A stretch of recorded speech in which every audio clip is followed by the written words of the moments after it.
ഇന്ന് നമുക്കൊരു പോട്ടെ ഏറ്റിനിടെ ആയാലോ. അപ്പം ഇന്ന് രാവിലെ തന്നെ നമ്മൾ നല്ല അടിപൊളി സോഫ്റ്റ് ചപ്പാത്തിയും മുട്ടക്കറി ഉണ്ടാക്കിയിട്ടുണ്ടായിരുന്നു കേട്ടോ. അപ്പം നമ്മളൊരു 3 ചപ്പാത്തി എടുത്തു, അതുപോലെ തന്നെ ഒരു മുട്ടയും കുറച്ച് കറിയും കൂട്ടിയിട്ടാണ് നമ്മൾ കഴിച്ചത്. കൂട്ടത്തിൽ ഒരു ഗ്ലാസ് കട്ടൻ ചായയും കൂടി കുടിച്ചിട്ടുണ്ടായിരുന്നു. അതിൻ്റെ വീഡിയോ നമ്മൾ എടുത്തിട്ടില്ല എന്നുള്ളൂ. പിന്നെ നമ്മൾ നേരെ തൃശ്ശൂർ പോയിട്ടുണ്ടായിരുന്നു. തൃശ്ശൂർ പോയപ്പോൾ നമ്മൾ നെഹദിയിൽ കയറിയിട്ട് കുഴിമന്തി ആയിട്ട് ഉച്ചയ്ക്ക് കഴിച്ചത്.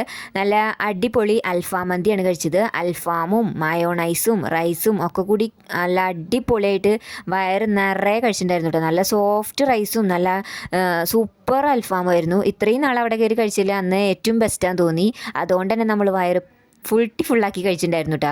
പിന്നെ വരുന്ന വഴിക്ക് നമുക്ക് ദാഹിച്ചപ്പോൾ നമ്മൾ സ്ഥിരം കണ്ണന് കരിക്ക് വാങ്ങിച്ചു കൊടുക്കാറുള്ള ഒരു കടയിൽ നിർത്തി. അവിടെ നിന്ന് നമ്മളൊരു സർബത്ത് വാങ്ങിച്ചിട്ട് ഞാനും കണ്ണനും ഏട്ടനും കൂടി ഞങ്ങൾ 3 ആളും കൂടിയിട്ട് ആ ഒരു സർബത്ത് കുടിച്ചിട്ട് അതിൻ്റെ ആവശ്യം വന്നുള്ളൂ. അപ്പം നമ്മളത് കുടിച്ചു. പിന്നെ നേരെ നമ്മൾ വീട്ടിൽ വന്നിട്ട് വൈകിട്ട് ചോറും പരിപ്പ് കുത്തി മൂപ്പിച്ചതും ഉണക്കപ്പയറും പപ്പടും മുട്ട പൊരിച്ചതും കൂട്ടി കഴിച്ചു. അപ്പോൾ ഇന്നത്തേക്ക് ഇത്രയുള്ളൂ. ബൈ.